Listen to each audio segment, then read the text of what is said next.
ആത്മാർത്ഥതയോടെ ദൈവവചനത്തെ സമീപിക്കുന്ന ഏതൊരു വ്യക്തിക്കും അത് രൂപാന്തരത്തിന്റെ ശക്തിയായിരിക്കും. ദൈവവചനത്തിന്റെ നിയോഗത്തെയും സ്വാധീനത്തെയും ആധികാരികതയും ശക്തമായി സാക്ഷിക്കുന്ന വാദമുഖത്തോടെയാണ് പത്രോസ് എഴുതിയ ലേഖനത്തിന്റെ, അതായത് 2-ാം ലേഖനത്തിന്റെ 1-ാം അധ്യായം അവസാനിക്കുന്നത്. 1-ാം അധ്യായത്തിന്റെ 14 വരെയുള്ള വാക്യങ്ങൾ നാം കണ്ടു കഴിഞ്ഞല്ലോ. ഇന്ന് 15 മുതൽ 20 വരെയുള്ള വാക്യങ്ങളാണ് നാം ഒരുമിച്ച് പഠിക്കുവാൻ പോകുന്നത്.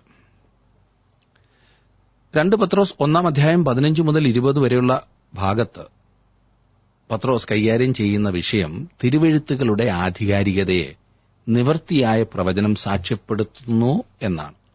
വാസ്തവത്തിൽ 21 വരെയുള്ള വാക്യങ്ങളിലും നാം അതാണ് കാണുന്നത്. തിരുവെഴുത്തുകളുടെ നിയോഗത്തെ നിവൃത്തിയായ പ്രവചനം, അല്ലെങ്കിൽ തിരുവെഴുത്തുകളുടെ ആധികാരികതയെ നിവൃത്തിയായ പ്രവചനം സാക്ഷ്യപ്പെടുത്തുന്നു. 2 പത്രോസ് 1-ാം അധ്യായത്തിന്റെ 15-ാം വാക്യം ഞാനൊന്ന് വായിക്കട്ടെ. നിങ്ങൾ അത് എന്റെ നിര്യാണത്തിന്റെ ശേഷം എപ്പോഴും ഓർത്തുകൊള്ളുവാൻ തക്കവണ്ണം ഞാൻ ഉത്സാഹിക്കും. എന്റെ നിര്യാണത്തിന്റെ ശേഷം, അതെ, തന്റെ ഭവനത്തിൽ നിന്നും, തന്റെ ഇവിടെയുള്ള ആ കൂടാരത്തിൽ നിന്നും ഉടൻ താൻ വേർപെടുവാൻ പോകുന്നു എന്നത്രേ പത്രോസ് ഇവിടെ അർത്ഥമാക്കുന്നത്. മരണത്തെ ഇത്ര ധീരമായി നേരിട്ട മനുഷ്യർ വേറെ ആരാണുള്ളത്? ഒരു വസ്ത്രമെന്ന പോലെ അവൻ അതിനെ ഇവിടെ ഉരിഞ്ഞിടുവാൻ പോകുന്നു. ഈ ശരീരം ആത്മാവിന്റെ ഒരു വസ്ത്രമാണ് സുഹൃത്തെ, ഒരു കൂടാണ്. വിശ്വാസിയുടെ മരണം ശരീരത്തിൽ നിന്നുള്ള ഒരു പുറപ്പാടാണ്. എന്നാൽ രസകരമായ കാര്യം, അത് കർത്താവിന്റെ നിത്യരാജ്യത്തിലേക്കുള്ള പ്രവേശനമായിരിക്കുന്നു എന്നതത്രേ. മരണത്തോടെ സകലതും അവസാനിക്കുന്നില്ല എന്നോർക്കണം. പത്രോസ് എന്ന ഈ മനുഷ്യനെ സംബന്ധിച്ച് മരണം എന്നത് കേവലം ഒരു പുറപ്പാടായിരുന്നു. അത് ഒരിക്കലും അതിൽ തന്നെ അവസാനിച്ചില്ല. എപ്പോഴും ഓർത്തുകൊള്ളുവാൻ തക്കവണ്ണം എന്നിവിടെ പറഞ്ഞിരിക്കുന്നു. താൻ മരണത്തിലേക്ക് അടുത്തുകൊണ്ടിരിക്കുന്നു എന്നതിന്റെ വെളിച്ചത്തിൽ ചില കാര്യങ്ങൾ നാം ഓർത്തിരിക്കേണ്ടതിനായി നമ്മുടെ മുമ്പിൽ കൊണ്ടുവരുവാൻ ഞാൻ ആഗ്രഹിക്കുന്നു എന്നത്രേ പത്രോസ് പറയുന്നത്. യഥാർത്ഥത്തിൽ അവൻ ഊന്നൽ നൽകുന്ന കാര്യം ദൈവവചനത്തിന്റെ സാധുതയാണ്, ആധികാരികത, ദൈവവചനത്തിന്റെ പ്രാമാണ്യമാണ്, അതിന്റെ ആധിപത്യമാണ്. ദൈവവചനത്തിന്റെ ആധിപത്യത്തിന് കീഴിൽ നാം ആയിരിക്കണമെന്ന് പത്രോസ് ആഗ്രഹിക്കുന്നു. ഇന്ന് ഈ പ്രപഞ്ചത്തിൽ 2 തരത്തിലുള്ള സ്വാധീന ശക്തികളുണ്ട്, ബലങ്ങളുണ്ട്. ബലം എന്നുള്ള പദമായിരിക്കും കുറെ കൂടെ ചേരുന്നത് അവിടെ. അപകേന്ദ്ര ബലവും ആകേന്ദ്ര ബലവും. ഇംഗ്ലീഷിൽ ഇതിന് യഥാക്രമം സെൻട്രിഫ്യൂഗൽ ഫോഴ്സ് എന്നും സെൻട്രിപെറ്റൽ ഫോഴ്സ് എന്നും പറയും. സ്കൂളിലും കോളേജിലുമൊക്കെ ഇത് പഠിച്ചിട്ടുണ്ടാകുമല്ലോ. പേരുകൾ കേട്ടിട്ട് പ്രയാസപ്പെടേണ്ട, ഞാനത് വിശദീകരിക്കാം. ഈ അപകേന്ദ്ര ബലം അല്ലെങ്കിൽ സെൻട്രിഫ്യൂഗൽ ഫോഴ്സ് എന്നത് ഒരു കേന്ദ്രത്തിൽ നിന്നും പുറത്തേക്ക് തള്ളിമാറ്റുന്ന ബലമാണ്. ഉദാഹരണത്തിന്, താങ്കൾ ഒരു പന്ത് ചരടിൽ കെട്ടിയിട്ട് അത് തലയ്ക്കു മുകളിൽ വട്ടം ചുറ്റുകയാകുന്നു എങ്കിൽ ആ പന്ത് താങ്കളിൽ നിന്നും അകന്നു പോകുവാൻ ചരടിൽ ബലം പ്രയോഗിക്കുമല്ലേ? അപകേന്ദ്ര ബലം ഇതാണ്.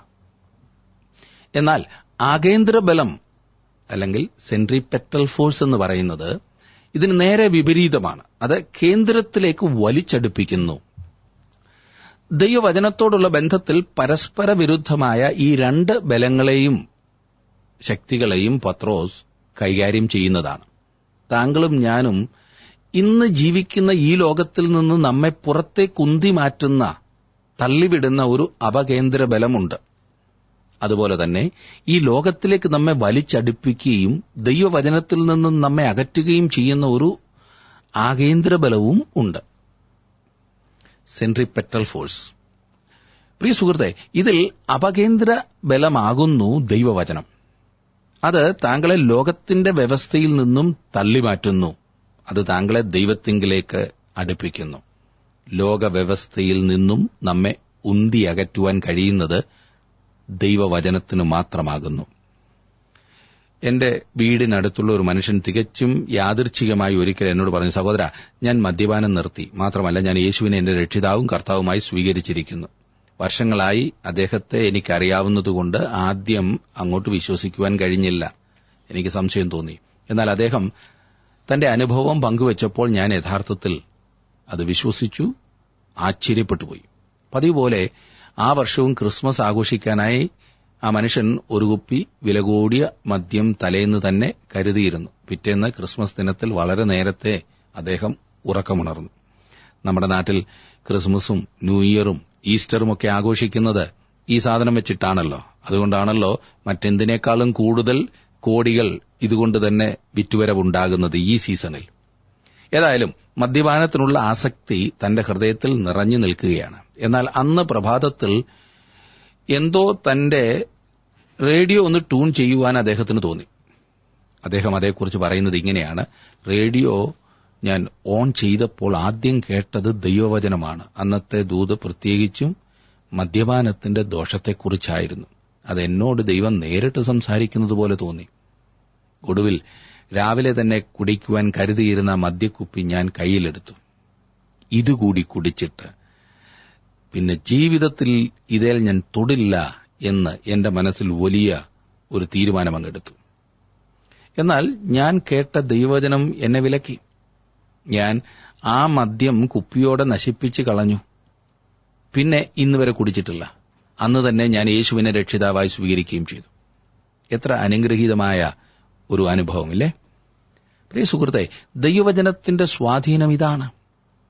നേരിട്ടാരും പറഞ്ഞില്ല, റേഡിയോയിൽ കൂടി കേട്ടതേയുള്ളൂ, പറഞ്ഞ ആളിനെ നേരിട്ടറിയില്ല. എന്നാൽ സംഭവിച്ചത് നോക്കിക്കേ. വചനം താങ്കളെ ലോകത്തിൽ നിന്നും അകറ്റുന്നു. അത് താങ്കളെ ദൈവത്തോട് അടുപ്പിക്കുന്നു. പാപത്തിന്റെ ചങ്ങലയെ പൊട്ടിക്കാൻ താങ്കൾ മിനക്കെടേണ്ട. കർത്താവിൽ ആശ്രയം വയ്ക്കുകയേ വേണ്ടൂ. അവൻ താങ്കളെ പാപത്തിൽ നിന്നും പാപത്തിന്റെ പിടിയിൽ നിന്നും സ്വതന്ത്രനാക്കും. നമ്മുടെ വിളിയും തെരഞ്ഞെടുപ്പും ഉറപ്പാക്കണമെന്ന് പത്രോസ് നമ്മോട് പറഞ്ഞു കഴിഞ്ഞു. അത് മാത്രമല്ല, നമുക്ക് ആശ്രയം വയ്ക്കാൻ കഴിയുന്ന ദൈവവചനത്തിന് നമ്മിൽ ഒരു അധികാരമുണ്ടെന്ന് നാം അറിയണം എന്നും പത്രോസ് ആഗ്രഹിക്കുന്നു. ചിലർ അപ്പോൾ ഇങ്ങനെ ഒരു ചോദ്യം ഉയർത്തിയേക്കാം: ബൈബിൾ യഥാർത്ഥത്തിൽ ദൈവവചനമാകുന്നു എന്ന് എങ്ങനെയാണ് താങ്കൾ അറിയുന്നത്? അതിന് പത്രോസ് തന്നെ പറയുന്ന മറുപടി നമുക്ക് നോക്കാം. 16-ാം വാക്യം ഞാൻ വായിക്കാൻ ശ്രദ്ധിച്ചാട്ടെ. ഞങ്ങൾ നമ്മുടെ കർത്താവായ യേശുക്രിസ്തുവിന്റെ ശക്തിയും പ്രത്യക്ഷതയും നിങ്ങളോട് അറിയിച്ചത് നിർമ്മിത കഥകളെ പ്രമാണിച്ചിട്ടല്ല, അവന്റെ മഹിമ കണ്ട സാക്ഷികളായി തീർന്നിട്ടത്രേ. ഇത് നമ്മെ സംബന്ധിച്ച് വളരെ പ്രധാനപ്പെട്ട ഒരു കാര്യമായിരിക്കുന്നല്ലേ? ഞങ്ങൾ നമ്മുടെ കർത്താവായ യേശുക്രിസ്തുവിന്റെ ശക്തിയും പ്രത്യക്ഷതയും നിങ്ങളോട് അറിയിച്ചത് നിർമ്മിത കഥകളെ പ്രമാണിച്ചിട്ടല്ല എന്ന്. സുഹൃത്തെ, ബൈബിൾ കെട്ടുകഥകളുടെ ഒരു കൂമ്പാരമല്ല. ബൈബിൾ ഒരു യക്ഷിക്കഥയല്ല, അമ്മുമ്മക്കഥയല്ല. ബൈബിൾ ഒരു ഐതിഹ്യമല്ല. ബൈബിൾ ചരിത്രപരവും വസ്തുതകളെ സംബന്ധിച്ചുള്ളതുമായ യഥാർത്ഥ രേഖയാണ്. താങ്കൾ ആത്മാർത്ഥതയുള്ള, വീണ്ടും പറയട്ടെ, താങ്കൾ ആത്മാർത്ഥതയുള്ള, താങ്കളെ നശിപ്പിക്കുന്ന ആ പാപത്തെ ഉപേക്ഷിക്കുവാൻ മനസ്സുള്ള ഒരു വ്യക്തിയാകുന്നു എങ്കിൽ ദൈവം ഇത് താങ്കൾക്ക് യാഥാർത്ഥ്യമാക്കി തരും. താങ്കളുടെ കണ്ണിനുമേൽ ഒരു മൂടുപടമുണ്ട് എങ്കിൽ അത് താങ്കൾ മാനസികമായി അന്ധനായതുകൊണ്ടല്ല, പിന്നെയോ പാപത്തെ ഉപേക്ഷിക്കുവാൻ താങ്കൾക്ക് മനസ്സില്ലാത്തതുകൊണ്ടാണ്. താങ്കളും ഞാനും പാപത്തെ ഉപേക്ഷിക്കുവാൻ തയ്യാറാകുമ്പോൾ ദൈവം നമുക്ക് തന്റെ വചനമാകുന്ന ബൈബിൾ യാഥാർത്ഥ്യമാക്കി തരും. അവന്റെ മഹിമ കണ്ട സാക്ഷികളായി തീർന്നിട്ടത്രേ എന്ന് പത്രോസ് പറയുന്നത് നോക്കിക്കേ. അല്ല, ഈ വാക്കുകൾ അല്പം വല്ലായ്മ തോന്നിപ്പിക്കുന്നില്ലേ? എപ്പോഴാണ് ശിമോൻ പത്രോസ് യേശുക്രിസ്തുവിന്റെ ശക്തിയും അവന്റെ വരവും കണ്ടത്? മറുരൂപമലയിൽ വെച്ച്. മറുരൂപമലയിലെ ആ സംഭവം സൂചിപ്പിച്ചുകൊണ്ട് അടുത്ത വാക്യങ്ങളിൽ പത്രോസ് അത് വ്യക്തമാക്കുന്നതൊന്ന് ശ്രദ്ധിക്കൂ. 17-18 വാക്യങ്ങൾ. ഇവൻ എന്റെ പ്രിയപുത്രൻ, ഇവങ്കൽ ഞാൻ പ്രസാദിച്ചിരിക്കുന്നു എന്നുള്ള ശബ്ദം അതിശ്രേഷ്ഠ തേജസ്സിങ്കൽ നിന്ന് വന്നപ്പോൾ പിതാവായ ദൈവത്താൽ അവന് മാനവും തേജസ്സും ലഭിച്ചു. ഞങ്ങൾ അവനോടുകൂടെ വിശുദ്ധ പർവ്വതത്തിൽ ഇരിക്കുമ്പോൾ സ്വർഗ്ഗത്തിൽ നിന്നും ഈ ശബ്ദം ഉണ്ടായത് കേട്ടു. വളരെ വ്യക്തമായും പത്രോസ് ഇവിടെ സൂചിപ്പിക്കുന്നത് മറുരൂപമലയിലെ സംഭവമാണ്. ഈ സംഭവത്തിന്റെ പൊരുൾ അഥവാ താൽപര്യം നാം മനസ്സിലാക്കേണ്ടത് ആവശ്യമായിരിക്കുന്നു. മത്തായിയുടെ സുവിശേഷം 16-ാം അധ്യായത്തിന്റെ 28-ാം വാക്യത്തിൽ മനുഷ്യപുത്രൻ തന്റെ രാജ്യത്തിൽ വരുന്നത് കാണുവോളം മരണം ആസ്വദിക്കാത്തവർ ചിലർ ഈ നിൽക്കുന്നവരിലുണ്ട് എന്ന് ഞാൻ സത്യമായിട്ട് നിങ്ങളോട് പറയുന്നു എന്ന് നമ്മുടെ കർത്താവ് പറഞ്ഞപ്പോൾ എന്താണ് നമ്മുടെ കർത്താവ് അർത്ഥമാക്കിയത്? താങ്കളുടെ മനസ്സിലും ഇത് ഉത്തരം കിട്ടാത്ത ചോദ്യമായി കിടക്കുന്നില്ലേ? ഈ സമയത്ത് കർത്താവിന്റെ രാജ്യം സ്ഥാപിതമാക്കപ്പെട്ടു എന്നുള്ള വാദത്തിലേക്ക് ചിലരെ ഇത് നയിച്ചിട്ടുണ്ട്. മത്തായിയുടെ സുവിശേഷത്തിൽ ഇവിടെ ഒരു അധ്യായ വിഭജനമുള്ളത് ഒരു വിധത്തിൽ നിർഭാഗ്യകരമായിരിക്കുന്നു. എന്നാൽ ആദ്യത്തെ കയ്യെഴുത്ത് പ്രതിയിൽ ഇങ്ങനെ അധ്യായങ്ങളായി ഇതിനെ വിഭജിച്ചിട്ടില്ല എന്ന കാര്യം ഓർക്കുക.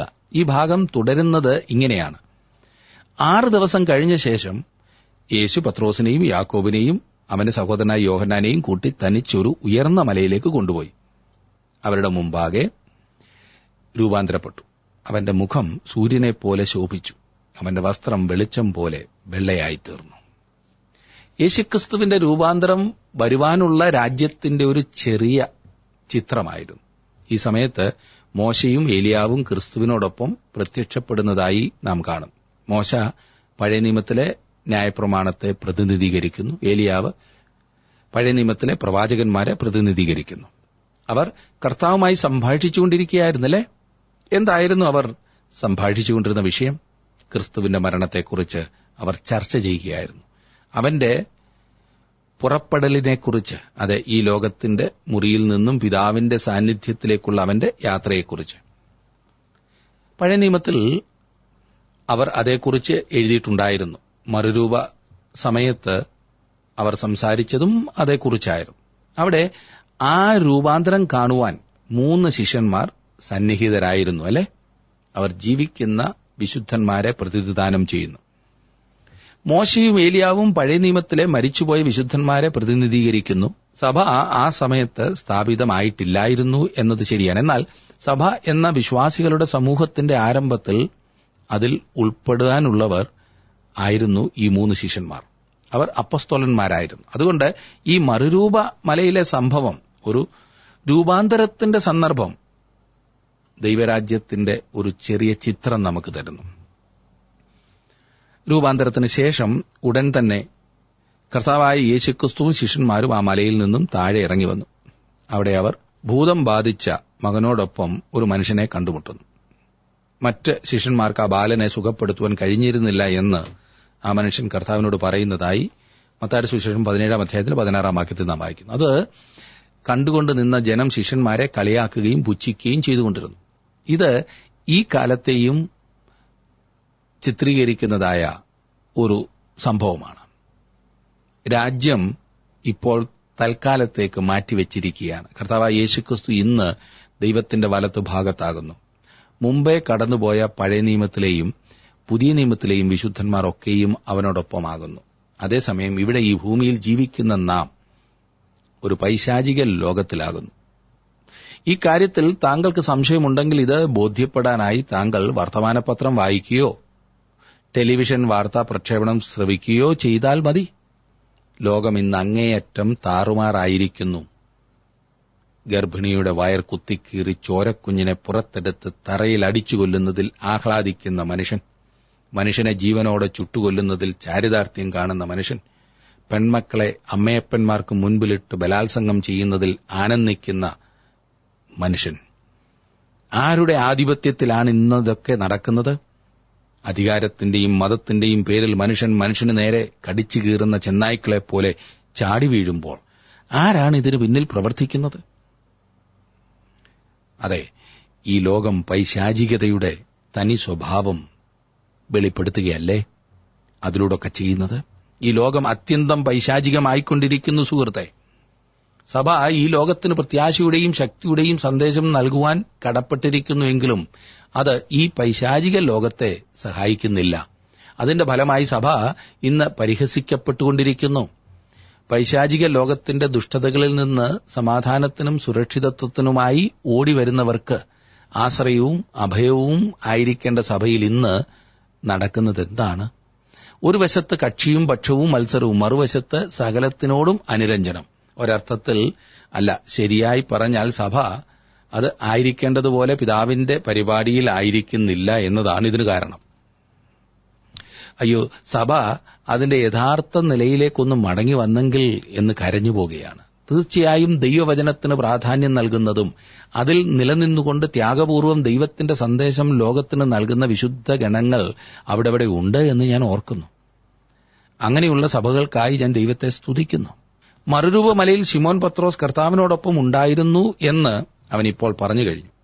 അവർ അവിടെ നടന്ന വലിയ സംഭവത്തിന്റെ ദൃക്സാക്ഷികളായിരുന്നു. 19 വാക്യത്തിൽ ഇതാ വളരെ ശ്രദ്ധേറിയ മറ്റൊരു കാര്യം പത്രോസ് പറയുന്നു. പ്രവാചകവാക്യവും അധികം സ്ഥിരമായിട്ട് നമുക്കുണ്ട്. നേരം വെളുക്കുകയും നിങ്ങളുടെ ഹൃദയങ്ങളിൽ ഉദയനക്ഷത്രം ഉദിക്കുകയും ചെയ്യുവോളം ഇരുണ്ട സ്ഥലത്ത് പ്രകാശിക്കുന്ന വിളക്ക് പോലെ അതിനെ കരുതിക്കൊണ്ടാൽ നന്ന്. പ്രവാചകവാക്യവും അധികം സ്ഥിരമായിട്ട് നമുക്കുണ്ട് എന്ന് പ്രവചനം എന്ന വാക്ക് പത്രോസ് ഉപയോഗിക്കുമ്പോൾ അവൻ ഉദ്ദേശിക്കുന്നത് ഭാവിയെക്കുറിച്ചുള്ള മുൻകൂട്ടി പറച്ചിലല്ല. അതാകണമെന്ന് നിർബന്ധമില്ല. അതും അതിൽ ഉൾക്കൊള്ളുന്നു എങ്കിൽ കൂടിയും ഇവിടെ ഉദ്ദേശിച്ചത് വേറെ കാര്യമാണ്. എനിക്ക് അതിനോട് വിരക്തിയൊന്നുമില്ല. പക്ഷേ ഇവിടുത്തെ അർത്ഥം അതല്ല എങ്കിൽ അതാകുന്നു എന്ന് ഞാൻ പറയേണ്ട കാര്യമില്ലല്ലോ. പത്രോസ് ഇവിടെ അർത്ഥമാക്കുന്നത് മുഴുവൻ ദൈവവചനത്തെയും അത്രേ, മുഴുവൻ ദൈവവചനത്തെയും. കാരണം തിരുവെഴുത്തുകളെക്കുറിച്ച് അവൻ പറയുന്നത് അവ ദൈവം സംസാരിച്ചതുപോലെയാണ്. അടുത്ത വാക്യത്തിൽ അവൻ വ്യക്തമാക്കുന്നത് പോലെ പ്രവാചകന്മാർ ദൈവത്തിൽ നിന്നും നിസ്സംഗരായി കേട്ട് എഴുതുന്നവരെക്കാൾ അധികമായിരുന്നു. ശരിക്കും പറഞ്ഞാൽ അവർ തങ്ങളുടെ സ്വന്തം ചിന്തകളും വിചാരങ്ങളും പ്രകടിപ്പിച്ചു. എന്നിരുന്നാലും തിരുവെഴുത്തുകൾ എഴുതിയ മനുഷ്യരിലൂടെ തന്റെ സമ്പൂർണ്ണ ഹിതം പകർന്നു നൽകുവാൻ ദൈവത്തിന് കഴിയുമായിരുന്നു. തിരുവെഴുത്തുകളെ അതിശയകരമായ ഒരു പുസ്തകമാക്കുന്ന കാര്യം ഇതാകുന്നു. പ്രിയ സുഹൃത്തെ, ദൈവവചനം ദൈവീകമാകുന്നു എന്നത് മാത്രമല്ല, അത് മാനുഷികവുമാകുന്നു. വളരെ മാനുഷികമായത് അത് കർത്താവായ യേശുക്രിസ്തു ഒരേ സമയം ദൈവവും മനുഷ്യനും ആയിരുന്നതുപോലെ അത്രേ. ബൈബിൾ ഒരു മാനുഷിക പുസ്തകവും അതേസമയം ദൈവീക പുസ്തകവുമാകും. ഇവിടെ താങ്കളും ഞാനും ജീവിക്കുകയും ചലിക്കുകയും ചെയ്യുന്ന മനുഷ്യ ജീവിതത്തെ അത് കൈകാര്യം ചെയ്യുന്നു. എന്നാൽ ഇത് മനുഷ്യന് മനസ്സിലാക്കാൻ കഴിയുന്ന ഒരു ഭാഷയിൽ ദൈവം മനുഷ്യരോട് സംസാരിക്കുന്ന വചനവുമാകുന്നു. അനേകം ആളുകളും ചിന്തിക്കുന്നു, പത്രോസിനോടൊപ്പം എനിക്കും ആയിരിക്കാൻ കഴിഞ്ഞിരുന്നെങ്കിൽ എനിക്കും ആ കാര്യങ്ങളൊക്കെ ഒന്ന് കണ്ട് കഴിയാമായിരുന്നു എന്ന്. എന്റെ സുഹൃത്തെ, അതിനേക്കാൾ ശ്രേഷ്ഠമായ ചിലത് താങ്കൾക്കുണ്ട് എന്ന് പറഞ്ഞാൽ വിശ്വസിക്കുമോ? താങ്കൾക്ക് ദൈവവചനമുണ്ട്. താങ്കൾ ഹൃദയം തുറന്ന് അത് കേൾക്കാൻ അനുവദിക്കുന്നുവെങ്കിൽ അത് താങ്കളോട് നേരിട്ട് സംസാരിക്കും. കേൾക്കുന്നതിലും കാണുന്നതിലും നല്ലതാണ് സുഹൃത്തെ ദൈവത്തിന്റെ വചനം. പലരും ഇന്ന് ദൈവവചനം പഠിക്കുന്നതിലും വായിക്കുന്നതിലും ഇഷ്ടപ്പെടുന്നത് ചില അതിശയങ്ങൾ കാണുന്നതും കെട്ടുകഥകൾ കേൾക്കുന്നതുമൊക്കെയാണ്. ഇവിടെ പറയുന്ന ഇരുണ്ട സ്ഥലത്ത് പ്രകാശിക്കുന്ന വിളക്ക് പോലെ അതിനെ കരുതിക്കൊണ്ടാൽ നന്ന് എന്ന്. ദൈവവചനം പ്രകാശമാകുന്നു. ഒരു വിളക്ക് പ്രകാശത്തിന്റെ ഉറവിടമാണ്. ആകാശത്തിൽ സൂര്യൻ എന്നതുപോലെ ഇതൊരു അപകേന്ദ്ര ബലമാണ്. ഇത് കേന്ദ്രത്തിൽ നിന്നും പുറത്തേക്ക് തള്ളുന്ന ബലമാണ്. സൂര്യൻ തന്റെ പ്രകാശകിരണങ്ങളെ പുറത്തേക്ക് ഈ പ്രപഞ്ചത്തിലേക്ക് വിടുന്നതുപോലെ ഇന്ന് ദൈവത്തിന്റെ വചനം ഒരു പ്രകാശം, ഒരു ശക്തി, ഒരു ബലം അയക്കുന്നു. ഈ ലോകത്തിൽ ഇന്ന് നമുക്കുള്ള പ്രകടമായ ഏക അലൗകിക കാര്യം അതാകുന്നു. നാം ജീവിക്കുന്ന ഈ സമയത്ത് ദൈവത്തിൽ നിന്നും നമുക്കുള്ള ഏക ഭൗതിക അത്ഭുതം ദൈവത്തിന്റെ വചനമാകുന്നു എന്നോർക്കണം. നേരം വെളുക്കുകയും നിങ്ങളുടെ ഹൃദയങ്ങളിൽ ഉദയനക്ഷത്രം ഉദിക്കുകയും ചെയ്യുവോളം, അതെ, കർത്താവ് വരുവോളം ഇത് അങ്ങനെയായിരിക്കും. വെളിപ്പാട് പുസ്തകം 22 അധ്യായത്തിന്റെ 16 വാക്യത്തിൽ കർത്താവായ യേശുക്രിസ്തുവിനെ ഉദയനക്ഷത്രം എന്ന് വിളിച്ചിട്ടുണ്ട്. യേശു വരുന്നതുവരെയും മുഴുവൻ ലോകത്തിലേക്കും പോകുന്നതും മനുഷ്യരെ ലോകത്തിന്റെ വ്യവസ്ഥയിൽ നിന്നും വേർപെടുത്തുകയും അവരെ ദൈവത്തിന്റെ കരങ്ങളിൽ ഏൽപ്പിക്കുകയും ചെയ്യുന്ന അപകേന്ദ്ര ബലമാകുന്നു ദൈവത്തിന്റെ വചനം. എന്തൊരു ചിത്രമാകുന്നു നമുക്കിവിടെ ലഭിക്കുന്നത്, അല്ലേ? 20 വാക്യം കൂടി ഞാൻ വായിക്കട്ടെ. തിരുവെഴുത്തിലെ പ്രവചനം ഒന്നും സ്വയമായ വ്യാഖ്യാനത്താൽ ഉളവാകുന്നതല്ല എന്ന് ആദ്യം തന്നെ അറിഞ്ഞുകൊള്ളണം. ആദ്യം തന്നെ അറിഞ്ഞുകൊള്ളണം എന്നിവിടെ പറയുന്നു. നാം അറിയേണ്ട ഒന്നാമത്തെ കാര്യം ഏതാകുന്നു എന്ന് ശിമോൻ പത്രോസ് പറയുകയാണ്. ഇവിടെ അറിഞ്ഞുകൊള്ളണം എന്ന വാക്ക് സൂചിപ്പിക്കുന്ന അറിവ് ദൈവവചനത്തിൽ നിന്നും മാത്രമോ ആരാഞ്ഞറിയുവാൻ കഴിയുന്ന യാഥാർത്ഥ്യങ്ങളിൽ നിന്ന് മാത്രമോ വരുന്നതല്ല. അതെ, താങ്കൾക്ക് ഒരു സത്യസന്ധമായ ഹൃദയമുണ്ട് എങ്കിൽ, ഞാൻ പിന്നെയും അത് പറയുന്നത് ഏതെങ്കിലും വിധത്തിൽ താങ്കളെ സംശയിക്കുന്നതുകൊണ്ടല്ല, എന്നാൽ പലരെയും സംശയിക്കേണ്ടിയിരിക്കുന്നു എന്നതുകൊണ്ടാണ്. അങ്ങനെ സത്യസന്ധമായൊരു ഹൃദയമുണ്ടെങ്കിൽ തിരുവചനത്തിലെ വസ്തുതകൾ ശരിയാണോ അല്ലയോ എന്ന് താങ്കൾക്ക് കണ്ടെത്താൻ കഴിയും. എന്നാൽ പരിശുദ്ധാത്മാവ് താങ്കൾക്ക് യാഥാർത്ഥ്യമാക്കി തരുന്നതിനാൽ താങ്കൾക്ക് അറിയാൻ കഴിയുന്നതും കൂടിയാണ് ഇവിടെ പറയുന്ന അറിവ്. ഞാൻ പറഞ്ഞത് വചനം പഠിക്കുന്നതിൽ കൂടി മാത്രമല്ല, പരിശുദ്ധാത്മാവ് അത് താങ്കളുടെ ജീവിതത്തിൽ യാഥാർത്ഥ്യമാക്കി തരുന്നതിൽ കൂടിയും ലഭിക്കുന്ന അറിവിനെക്കുറിച്ചാണ് ഇവിടെ പറയുന്നത് എന്നത്രേ. ഞാൻ നേരത്തെ പറഞ്ഞതുപോലെ മുമ്പ് ഒരു സമയത്ത് ബൈബിൾ എനിക്ക് തെളിയിക്കപ്പെടുവാൻ ഞാൻ ആഗ്രഹിച്ചിരുന്നു. ഒത്തിരി സംശയം, ആശയക്കുഴപ്പങ്ങൾ, അങ്ങനെ ഒരു കാലഘട്ടം എന്റെ ജീവിതത്തിലുണ്ടായിരുന്നു. ഇത് ദൈവത്തിന്റെ വചനമാണോ? ഇതിൽ പറയുന്ന കാര്യങ്ങൾ യാഥാർത്ഥ്യം ആണോ? ചരിത്രവും ശാസ്ത്രവും ഇതിനോട് യോജിക്കുമോ? ഇങ്ങനെ പല സംശയങ്ങൾക്ക് അന്ന് ഞാൻ ഉത്തരം തേടിക്കൊണ്ടിരുന്നു. അക്കാലത്ത് പുരാവസ്തു ഗവേഷകരെങ്ങാനും എവിടെയെങ്കിലും ലോകത്തിൽ കുഴിച്ചപ്പോൾ കിട്ടിയ എന്തെങ്കിലും ഒരു വസ്തു ബൈബിളിലെ ഒരു വസ്തുത തെളിയിച്ചു എന്ന് കേട്ടാൽ കൈകൊട്ടിക്കൊണ്ട് കൊച്ചു കുട്ടികളെപ്പോലെ ഞാൻ ആശ്ചര്യകരം എന്ന് പറയുമായിരുന്നു. എന്നാൽ ഇപ്പോൾ ഞാൻ അത് ചെയ്യുകയില്ല. കാരണം ബൈബിൾ സത്യമെന്ന് എനിക്ക് ബോധ്യപ്പെടാൻ അത്തരത്തിലൊരു കുഴിച്ചെടുത്ത അവശിഷ്ടമോ എന്തെങ്കിലും ഒന്നും വേണ്ട. ദൈവത്തിന്റെ ആത്മാവ് തന്നെ എന്റെ ഹൃദയത്തിൽ ദൈവത്തിന്റെ വചനം യാഥാർത്ഥ്യമാക്കി തന്നിട്ടുണ്ട്. ദൈവവചനത്തിൽ ഒരു രൂപാന്തര ശക്തിയുണ്ട് എന്ന് ഇന്ന് ഞാൻ അറിയുന്നു. ഈ പ്രക്ഷേപണത്തിന് ലഭിക്കുന്ന നിങ്ങളുടെ ആ കത്തുകൾ തന്നെ ഈ യാഥാർത്ഥ്യത്തെ സാക്ഷിച്ചുകൊണ്ടേ ഇരിക്കുന്നു. ദൈവവചനത്തിൽ അതിന് ശക്തിയുണ്ട്, രൂപാന്തരപ്പെടുത്തുന്ന ശക്തി.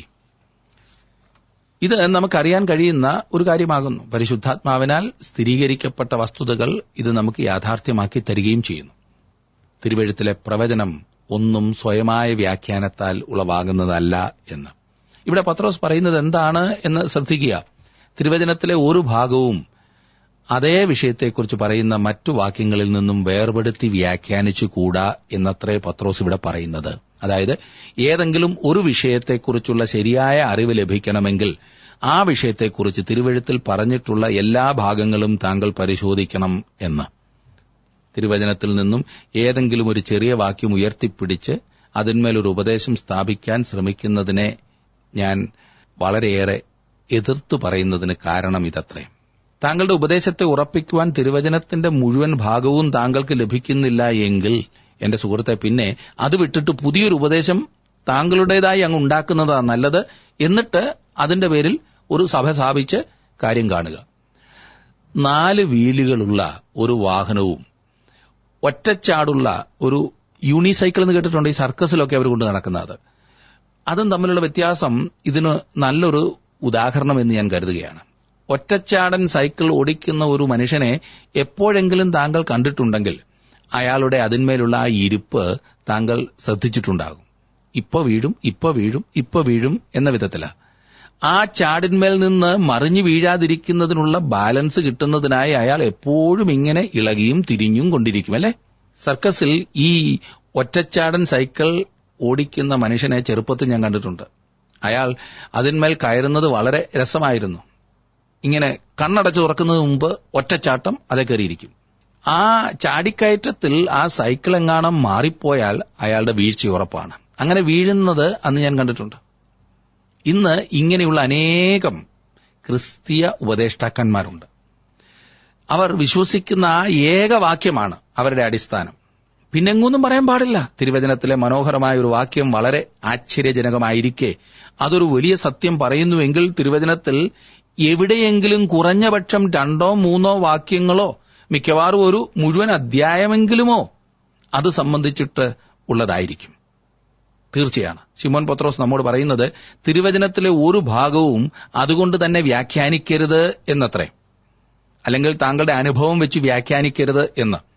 മറ്റ് വാക്യങ്ങളുമായി ചേർത്ത് പഠിച്ചതിന് ശേഷം അത് ഉറപ്പാക്കേണ്ടത് ആവശ്യമായിരിക്കുന്നു. എന്നെ ശ്രദ്ധിക്കുന്ന പ്രിയ സഹോദര, പ്രിയ സഹോദരി, സമയ ചുരുക്കത്താൽ ഞാൻ ഇവിടെ നിർത്തട്ടെ. തിരുവചനത്തിന്റെ നിയോഗത്തെ, ആധികാരികതയെ, നിവൃത്തിയായ പ്രവചനം സാക്ഷ്യപ്പെടുത്തിയിരിക്കുന്നതിനെക്കുറിച്ച് പത്രോസിന്റെ ലേഖനത്തിലൂടെ നാം ചിന്തിക്കുകയായിരുന്നല്ലോ. മനുഷ്യരെക്കുറിച്ചുള്ള ദൈവത്തിന്റെ ഹിതം സമ്പൂർണമായും മനുഷ്യന്റെ ഭാഷയിൽ ദൈവം നമുക്ക് തന്നിരിക്കുന്നു. അത് ശക്തിയുള്ളതാണ്. അത് തകർന്ന ജീവിതങ്ങളെ പുതുതായി പണിയുന്നതാണ്. ദൈവവചനത്തോടുള്ള താങ്കളുടെ പ്രതികരണം എങ്ങനെയാണ് സുഹൃത്തെ? ദൈവീക ചിന്തകൾ അനുസരിക്കുന്നതിൽ താങ്കളുടെ മനസ്സൊരുക്കം എങ്ങനെയാണ്? രൂപാന്തരപ്പെടുത്തുന്ന ദൈവവചനത്തിന്റെ ശക്തി താങ്കളിൽ വ്യാപരിക്കട്ടെ. ഊഹാപോഹമല്ല, അന്ധവിശ്വാസമല്ല, സത്യം വെളിപ്പെടുത്തിയ ദൈവവചനം താങ്കളുടെ ഹൃദയത്തിൽ ഉണ്ടായിരുന്നാൽ അത് താങ്കളുടെ ജീവിതത്തെ ഫലമുള്ളതാക്കി തീർക്കും.